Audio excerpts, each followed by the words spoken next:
আমি রান্না করেছি দামি বাসমতি চাউলের বিরিয়ানি। দাঁড়ান, এই দেখেন লম্বা চাউল, এটা 350 টাকা করে প্রায় কেজি।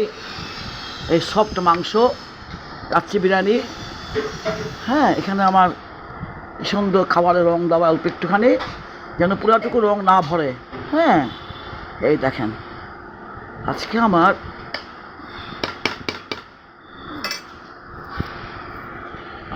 হলো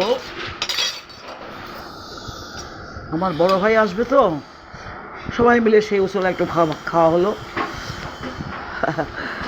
হ্যাঁ, মাংসটা কি সফট, এর মধ্যে আমার জানেন কী দেওয়া আছে। আচ্ছা, আমার রান্না কেমন, আমি তো রান্না করে ইউটিউবে দেখায়। এটা হলো আমার রান্নাঘর, মাই কিচেন। এই দেখেন কত মাংস হবে 1 ভাগের 2 ভাগ বা 3 ভাগ। 1 কেজি চালের মধ্যে লাগবে 2-3 কেজি মাংস।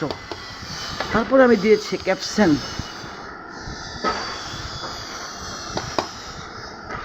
হ্যাঁ, এই চাউলটা বেশি নাড়াচাড়া করলে ভেঙে যাবে, এই চাউলটা বেশি ভুনাও যাবে না।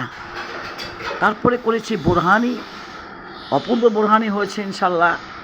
টক দই দিয়ে স্প্রে করে, তারপরে যা যা দিতে হয় উপকরণ, বিট লবণ, ভাজা জিরা, শাহি জিরা, এর ভিতরে অনেক মাংস রয়েছে।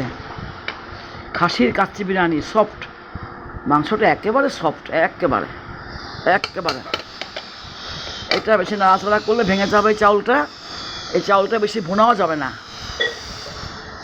বেশি উল্টাতে হবে না। একটু পানি বেশি করে দিয়ে একবারে কি সুন্দর দেখাচ্ছে। আপনি জানেন তো সবাই, লম্বা লম্বা দামি চাউলটা বাসমতি, প্রায় 350 টাকা করে কেজি।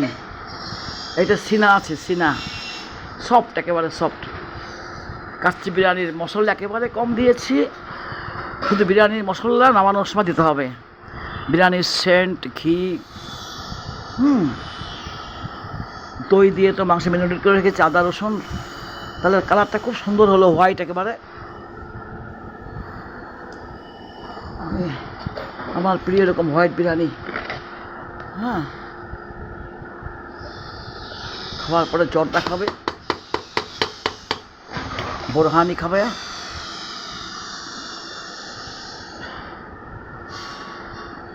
আমার ছোটো বোনেরা দেখেন আমার রান্না কেমন হলো। ছোটো বোন